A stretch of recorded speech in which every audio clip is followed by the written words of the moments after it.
Hey, hi everyone, good morning and welcome to the vlog. আজ শনিবার সকালটা এত ঠান্ডার কারণ গত রাতে অল্প ঝিরিঝিরি বৃষ্টি হয়েছে আর মেঘলা আকাশ দুদিন ধরে। তবে এই ঠান্ডায় আর সকাল সকাল উঠতে ইচ্ছে যায়, উপায় নেই, ছেলের এক্সাম রয়েছে। বাচ্চা কাচ্চাদের এই সময়টা মানে তাদেরও একেবারেই উঠতে ইচ্ছে যায় না, আমাদেরও, কারণ তার আগের দিন আমাদেরকে পড়াশোনা করে অনেক রাতেই শুতে হয়। বাইরের পরিবেশটা একেবারেই ঠান্ডা, মানে হাড় কাঁপানো। সকালে উঠে একটাই অভ্যাস, পাখিদেরকে অল্প কিছু দেওয়া, কারণ এরা এসেও বসে থাকে অপেক্ষায়। তবে এখন এত হাড় কাঁপানো ঠান্ডা দিয়েছে যে তাড়াতাড়ি এখান থেকে বেরিয়ে পড়তে হবে। এই ব্যালকনিতে আর বেশিক্ষণ দাঁড়ানো যাবে না, ভীষণ ঠান্ডা। তো চলো, এবার ছেলেকে জাগিয়ে দিলাম, ছেলেও উঠে বাথরুমে চলে গেল। এবারে রুমের পর্দাগুলো সরিয়ে দিলাম, ফ্রেশ হাওয়াটা রুমের ভিতরে ঢুকুক। এর মধ্যে কিন্তু স্নান করে চলে এলাম ঠাকুর ঘরে, কারণ এখন আমাদের গোপালকে জাগাতে আছে। গোপালকে এইভাবে প্রত্যেক দিন 6:30টার মধ্যেই জাগানোর চেষ্টা করি।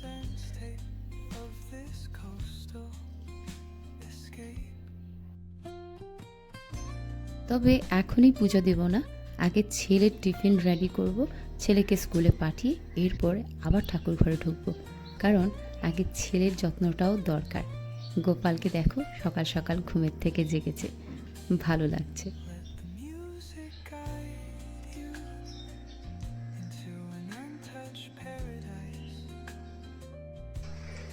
এই দেখো বাচ্চা কাচ্চারা এখন স্কুলে যাবে, এই মুহূর্তে ঝিরিঝিরি করে আবার বৃষ্টি শুরু হয়েছে। মানে আমাদের ঠান্ডাটা ঠিক আছে, ঘরের মধ্যে কাটাচ্ছি, কিন্তু এদের যে এই স্কুল যাওয়ার পথে এখন যে রাস্তায় এদের ঠান্ডাটা লাগবে। এই করতে করতে চলো এখন ছেলের টিফিনটা বানিয়ে নিই। আজকে এখানে একটু প্যানকেক বানাবো, তবে সুজি অল্প দিয়ে দিলাম, এর মধ্যে একটু হাই প্রোটিন ওটস দিয়ে দিয়েছি, একটু গুড় দিয়ে দেবো আর সাথে একটু আটা।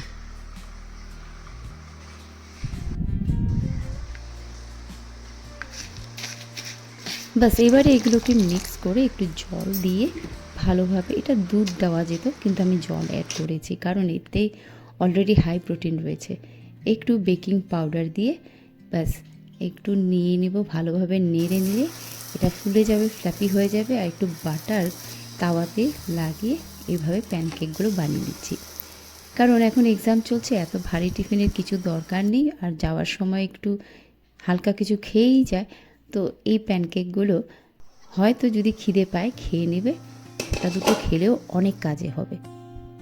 এরপরে উপরে একটু চকলেট গার্নিশিং করে দিলাম, কারণ এর উপরে যখন লেয়ারটা পড়বে খুব ভালো লাগে, আর বাটার দিয়েই পুরো ফ্রাই করতে হবে।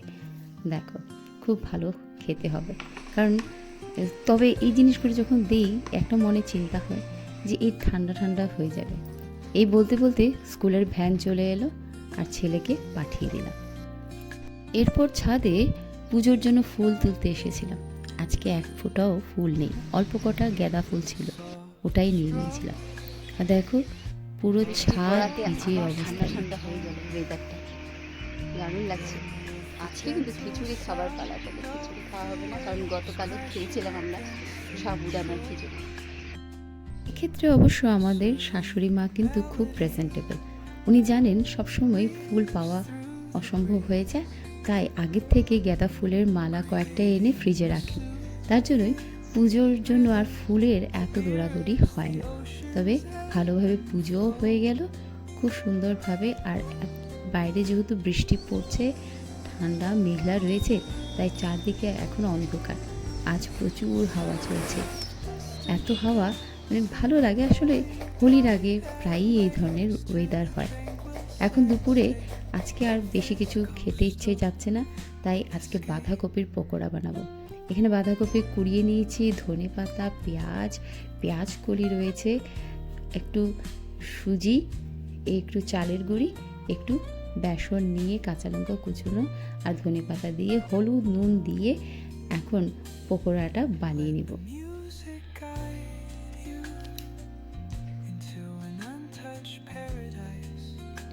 তবে বাঙালিদের সবসময় পরিপাটি করে খাওয়ার একটা নিয়ম রয়েছে, কিন্তু জানো কি কখনো কখনো ভালো লাগে না।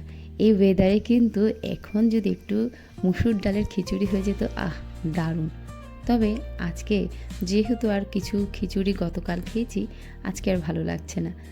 এই পকোড়া দিয়ে ডাল যথেষ্ট, মুগ ডালের ডাল হয়েছিল, আর এই পকোড়া দিয়েই আজকে খাওয়াটা মিটিয়ে দেবো, কারণ এই ঠান্ডার মধ্যে আর বেশি কিছুই ভালো লাগছে না। আর সত্যিই দারুণ, খাওয়াটা খুব ভালো লেগেছে, স্যাটিসফাইং ফুড যাকে বলে।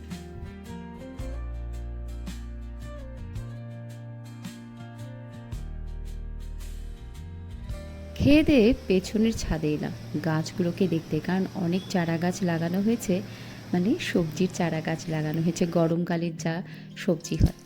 কিন্তু প্রচুর হাওয়া। গুরুদেবের মন্দিরে চূড়াটা দর্শন করেই চলে এলাম। আজ বিকেলে একটু অন্যরকম কিছু খেতে ইচ্ছে করছে, কারণ এই দাবিটা মায়ের অনেক দিন ধরে ছিল। হ্যাঁ, ঠিক বুঝেছো, উপমা বানাবো একটু। সুজি রয়েছে, তা সব কিছু দিয়ে বাদাম, পেঁয়াজ টিয়াজ, কারি পাত্তা, রাই দিয়ে একেবারে বানিয়ে নিলাম এই উপমাটা। রাজশাহী অবশ্য অন্য কিছু খাবে বলেছিল, কিন্তু সবসময় তাকে তার বায়না মতন দিলে হবে না, আমাদের মতনও তাকে খেতে হবে। তো এইভাবে প্লেট দুটো সাজিয়ে আর সাথে কফি দিয়ে মা পাপাকে দিয়ে দিলাম। তবে শনিবার কিন্তু আগাম দেয় রবিবারের, তো রবিবারের প্রস্তুতিটা শনিবার রাত থেকেই হয়। একটু কি খাবো না খাবো চিন্তা থাকে, তাই ঘুগনি বানাবো বলে মটর ভিজিয়ে দিলাম। বাইরে এখনও প্রচুর হাওয়া। খাওয়া দাওয়া সেরে নিলাম, কিন্তু এই বৃষ্টি আসবে বলে সত্যি ভালো লাগছে, কিন্তু এই ঝড় তুফানের দিনটাও একেবারে ভালো লাগে না। বৃষ্টি আবার শুরু। আজকে কেমন লাগলো ভিডিওটা জানিও। বাই বাই, গুড নাইট, সবাই ভালো থেকো।